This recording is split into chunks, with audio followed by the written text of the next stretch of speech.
أشهد أن لا إله إلا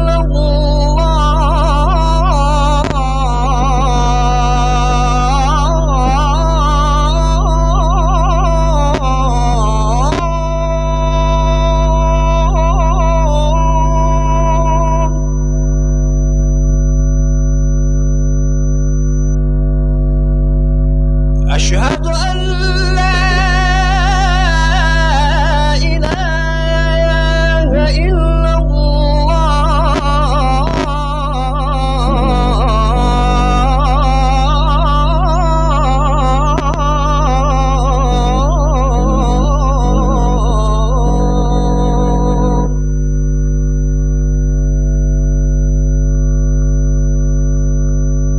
أشهد أن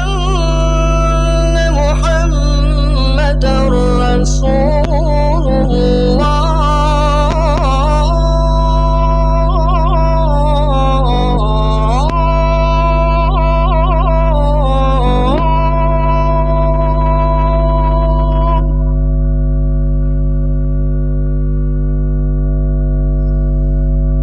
أشهد أن محمدًا رسول الله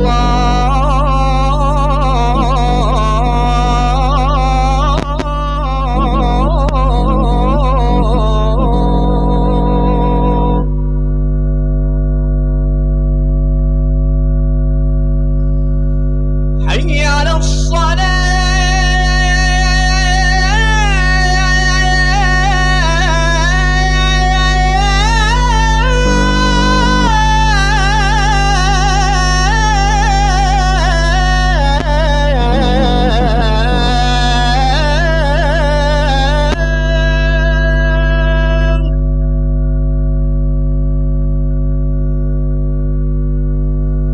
حي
على سيدنا محمد وعلى آله وصحبه أجمعين. قال الله تعالى في القرآن الكريم: A'udzu billahi minasyaitonir rajim. Bismillahirrahmanirrahim. Yarfa'illahu alladhina amanu minkum walladhina utul ilma darajat. Shadaqallahul azim. Hadirin kaum muslimin sidang jamaah Jumat yang Allah muliakan, yang khatib muliakan, Abu Imam Syih, dan juga kepada seluruh kaum muslimin yang masih diberi hidayah dan taufik oleh Allah Subhanahu wa taala. Adapun mau'izah singkat pada hari yang berbahagia ini, itu pentingnya ilmu. Seberapa pentingnya ilmu? Karena terhenti sah ibadah di atas ilmu. Yang pertama ilmu tentang ibadah, yang kedua ilmu tentang empunya ibadah. Ibadah napo, siapa yang punya ibadah? Allah Subhanahu wa taala. Jadi setelah kita mengenal tata cara ibadah, juga kita kenal Allah Subhanahu wa taala. Kalau kita tidak kenal Allah, mustahil akan tumbuh dalam hati kita cinta kepada Allah dan sayang kepada Allah. Pepatah menyatakan, tak kenal maka tak sayang, tak sayang maka tak cinta. Kenapa hamba tidak cinta kepada Allah? Kenapa hamba tidak takut lagi kepada Allah? Karena hamba tersebut tidak kenal Allah Subhanahu wa taala. Oleh karena demikian, sama-sama kita selaku hamba Allah, dalam segi bentuk Allah nyatakan dalam Al-Quran, laqad khalaqnal insana fi ahsani taqwim. Sungguh telah kami jadikan manusia dalam bentuk yang paling baik. Dari segi bentuk nyohana payah sahali, cukup lagak nepegak oleh Allah, pengakuan Allah. Tapi dari segi penilaian, Allah nyatakan dalam Al-Quran, Bismillahirrahmanirrahim, yarfa'illahu alladhina amanu minkum walladhina utul ilma darajat. Allah muliakan orang-orang yang beriman daripada kamu, dan Allah muliakan orang-orang punya ilmu beberapa derajat. Oleh karena demikian, iman dan ilmu disitulah mulia di sisi Allah Subhanahu wa taala. Cuma Allah, kita selaku khalifah umat Muhammad di akhir zaman, Allah bebankan berbagai macam kewajiban ibadah kepada gedanya bersama. Di antaranya yaitu amal zahir. Amal zahir, apakah haji, apakah puasa, apakah salat, apakah zakat. Amal zahir dibagi kepada dua. Yang pertama muwafaqat lil amar, yang kedua mukhalafah lil amar. Ibadah apakah solat, haji, puasa dan sebagainya yang kita lakukan, yang didasari dengan syarat-syarat dan rukun, dan kita jaga yang bisa membatalkan, memfasidkannya, maka ibadah yang didasarkan ketentuan-ketentuan yang digariskan dalam agama nyen gepenan taatan. Solat yang kita kerjakan sip rukun syarat dan kita jaga batil sembahyang dan sebagainya, maka solat yang kita kerjakan dinamakan itu taatan. Kita yang berbuat namanya muti', orang yang berbuat taat. Tetapi dikala ibadah yang kita lakukan, apakah salat, apakah puasa, apakah haji, apakah umrah dan sebagainya, tidak berdasarkan dengan ketentuan yang telah ditentukan dalam agama, maka ibadah tersebut dinamakan mukhalafah lil amar, yang dinamakan dengan maksiat. Solat yang kita kerjakan belum tentu semua orang itu namanya taat. Nah, kadang-kadang langkawan menit hana itu Allah. Katanya kiban nit qasdu syai'i muqtarinan bi fi'lihi hana ma'o. Kasat ta'rat ta'in datanya nyampe hana itu pu. Rukun sembahyang pada go bagi leh. Ada perbuatan hati, kalbi, ada perbuatan lisan, perkataan, ada perbuatan anggota yang namanya rukun fi'lun. Jadi datanya musapu hana itu pu. Jadi orang-orang yang berbuat ibadah solat tanpa dibarengi dengan ilmu tentang solat, maka solat itu dinamakan maksiatan, berbuat maksiat kepada Allah. Kenapa? Yang dia kerjakan mukhalafah dengan perintah yang diajarkan oleh dalam agama. Oleh karena demikian, tidak akan memberi hikmah ibadah yang kita lakukan kalau ibadah itu tidak didasari dengan ilmu tentang ibadah tersebut. Padahal solat Allah nyatakan dalam Al-Quran, aqimis sholat inna sholata tanha anil fahsya'i wal munkar. Solat itu disuruh kepada kita umat Muhammad melaksanakannya. pedang sembahyang. Kenapa? Solat itu bisa mencegah perbuatan keji dan mungkar. Tetapi kenapa hari ini mulai umur 15 tahun kita solat, sampai umur 65 kita solat, bahkan 70 masih solat dan khusyuk beribadah kepada Allah, tetapi kenapa kemungkaran merajalela di lapangan? Sembahyang 5 waktu jemaah, sunat rawatib, tajud, qabliyah, ba'diyah, tahajud kita solat, awabin kita kerjakan, duha kita kerjakan, ati tangi lapangan judi mentang rehutannya, suap menyuap mentang rehutannya, riba mentang rehutannya, pengut gok mentang rehutannya. Apa hikmah yang kita ambil daripada ibadah tersebut? Kenapa ibadah solat belum memberi hikmah kepada kita? Karena solat yang kita lakukan tidak dibarengi dengan ilmu tentang solat. Punya sembahyang berangkat sahaja, semajid sembahyang. Puasa berangkat sahaja puasa. Setelah puasa, bisakah mendidik puasa itu menjadi kita manusia takwa? Imtithalu awamirillah wajtinabu nawahihi. Dengan puasa tersebut, habis Ramadan menjadi manusia takwa, selalu melaksanakan perintah Allah dan meninggalkan larangannya. Menyokong takwa berangkat sahaja. Iji mentang, cumucu mentang, main judi mentang, minang mentang, riba mentang, musabeh mentang, sembahyang pihana tinggal. Itu bukan takwa. Orang-orang takwa yang perintah Allah dia kerjakan, larangan dia tinggalkan. Mempoposnya nanti bertakwa tunggu. Pegah aja barang kata. Tapi implementasi di lapangan orang takwa, benci kepada kemungkaran, cinta kepada kebajikan. Itu ciri-ciri orang takwa. Punya mentang ke hari mentang galak kalau takwa tunggu, walaupun wajib mertuga kata aja. Kalau sembahyang hana pri kaitam dodo tak sembahyang. Bumati mentang galak, belum memberi hikmah. Barangkali karena ibadah yang kita lakukan tidak didasari oleh ilmu tentang ibadah tersebut. Itu karena model sembahyang lom daerah barat selatan lon tuan deme, model hanali baca rukun qauli, Allahu Akbar takbiratul ihram, Fatihah, juga baca tasyahud akhir, juga baca itu salawat kepada Nabi, juga salam yang pertama. Hana baca le tunggu, semuanya dalam hati. Allahu Akbar dalam hati, mulai berdiri, hana sum tepupi. Allahu Akbar lati. Fatihah lati. Sampai salim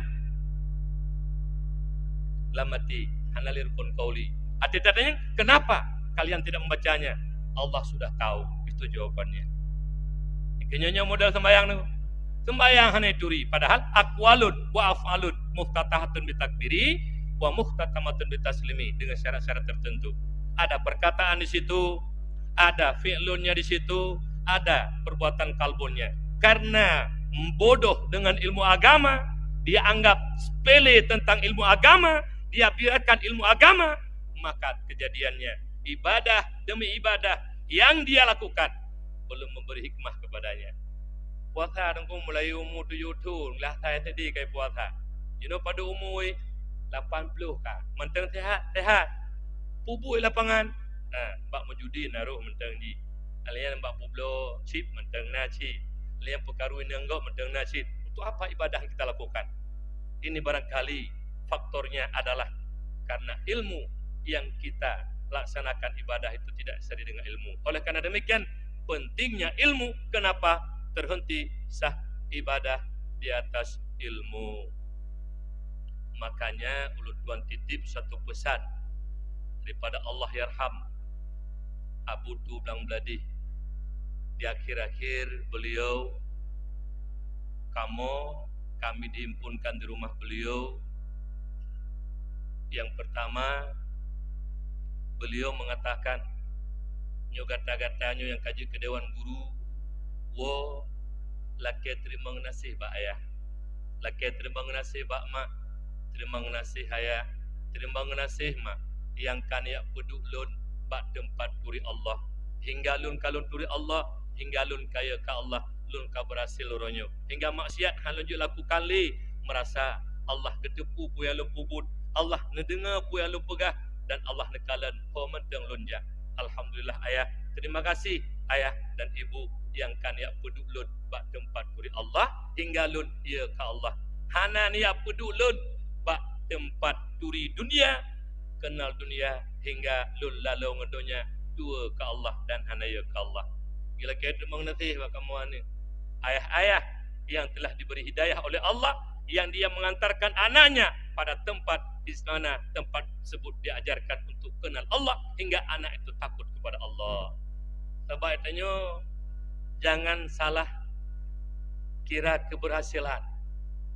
Kalau menurut pandangan dunia iya keberhasilan, orang yang pengusaha itu tambah kaya, orang yang jualan tambah kaya, bertambah kedai lom, orang yang punya pangkat bertambah pangkat jabatan. Itu kalau pandangan dunia iya, itu orang-orang berhasil. Beda dengan keberhasilan menurut pandangan agama. Pandangan agama yang dianggap berhasil adalah mayuridillahu bihi khairan yufaqihu fiddin. Orang-orang yang telah diberi paham oleh Allah tentang agama. Dia mengenal ilmu tauhid, dia kenal Allah hingga tumbuh rasa dalam hatinya takut kepada Allah. Kon pegahya dengu.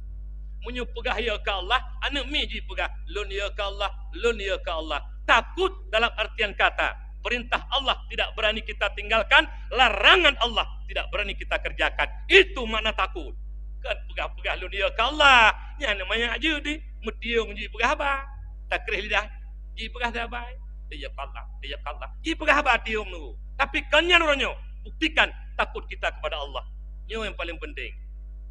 Makanya keberhasilan menurut pandangan agama, Allah beri paham tentang agama kepada hambanya. Gebi mufhum ilmu tauhid, taturi Allah ya ke Allah.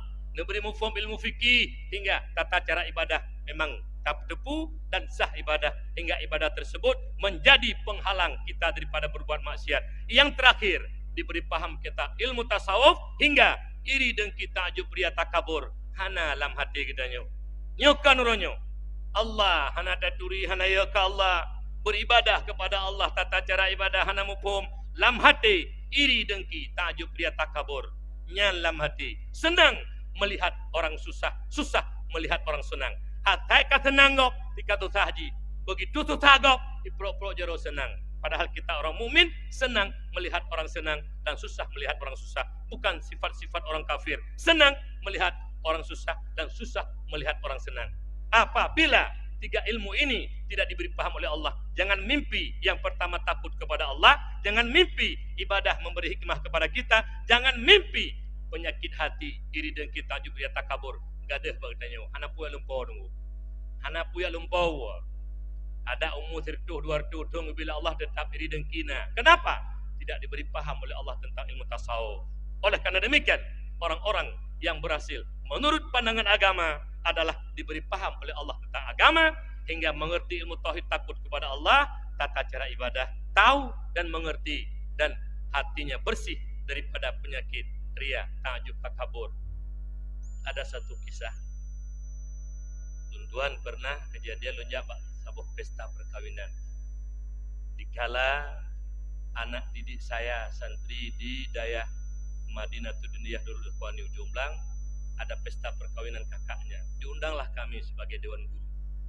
Waktu itu kamu kedi leh gebibu bidang hidangan sambil dia setengah menangis. Alhamdulillah, alhamdulillah, alhamdulillah. Tengku, saya sudah berhasil. Lun ka berhasil lun didik anak lun. 7 anak 5 agam 2 inang anak lun. Ban 7 do anak lun bak dayah. Ban 7 do anak lun dan dekat agama. Mereka sudah kenal Allah. Mereka sudah tahu tata cara ibadah. Lun kaglah dengan Allah karena anak itu titipan Allah, amanah Allah. Lun kada deklik dengku. Jarang tak urusi yang kim temiki kebahagiaan anak dunia dan akhirat. Tapi tanya orangnya salah berhasil. Bakdu apakah di acara pesta, du bak kada gupi sering kita ungkapkan keberhasilan menurut pandangan dunia. Lunan 7 5 inang 2 agam. Ada kala 5 agam 2 inang, ban 7 anak lengkap berhasil. Yang satu sudah menjadi kepala dinas, yang satu sudah menjadi kepala SMA, yang satu sudah menjadi kepala puskesmas, yang satu lagi yang paling tulut dengan Iqro'ah baru Mutakid dan Alabidin. Pokoknya mandu punya pangkat bangga. Katanya mbak ayah, anak ayah yang ayah anggap berhasil, ratusan juta sudah ayah keluarkan uang untuk anak ayah dalam pendidikan dunia. Mandang ipajo hari mana ayah, yang kepala dinas mantai baju harum, yang je kepala SMA mantai baju suap menyuap. Kalau memang anak ayah tidak takut kepada Allah, kalau memang anak ayah belum takut kepada Allah, kalau memang anak ayah masih makan haram, gagal mendidik anak.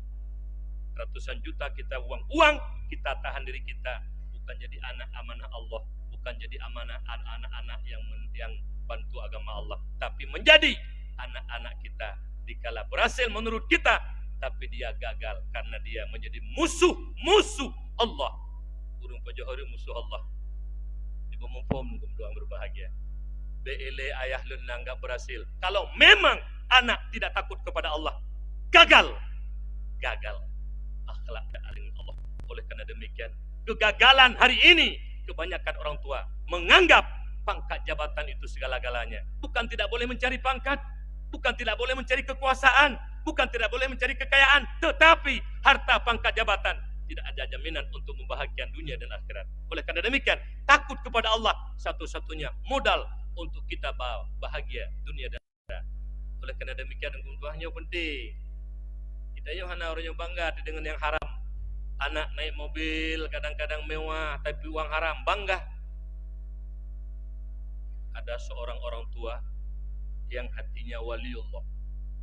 Ketika sudah dia sekolahkan anaknya tinggi sampai ke luar negeri, profesor doktor S3, dia dudukkan, dia panggil anaknya, abang, awang ayah sudah ayah keluarkan ratusan juta untuk abang sekolah.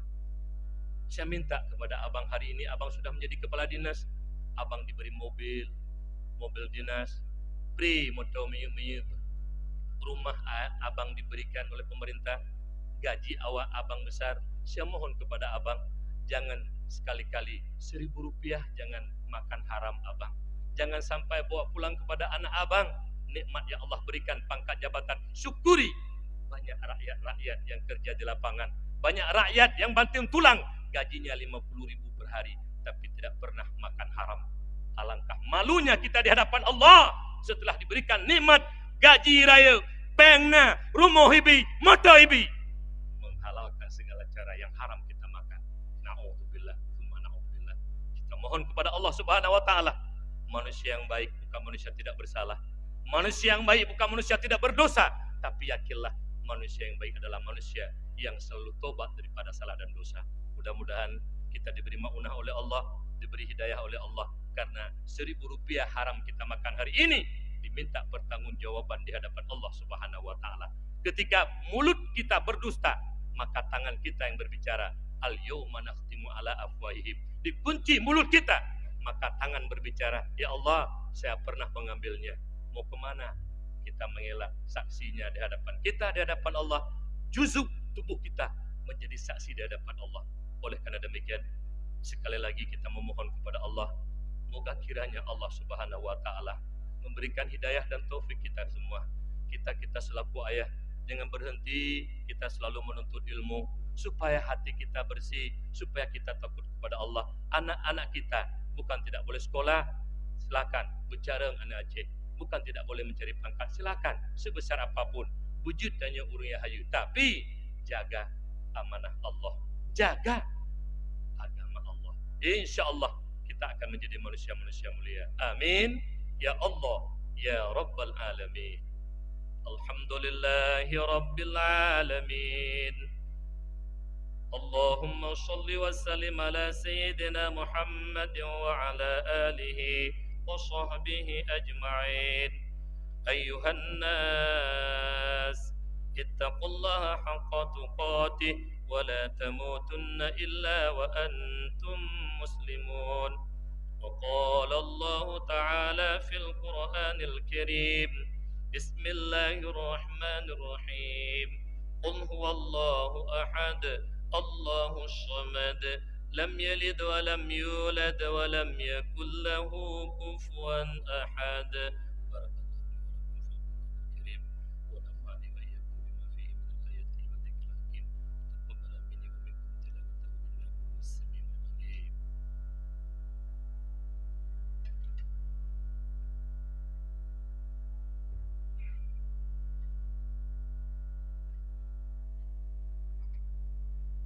Alhamdulillahi العالمين.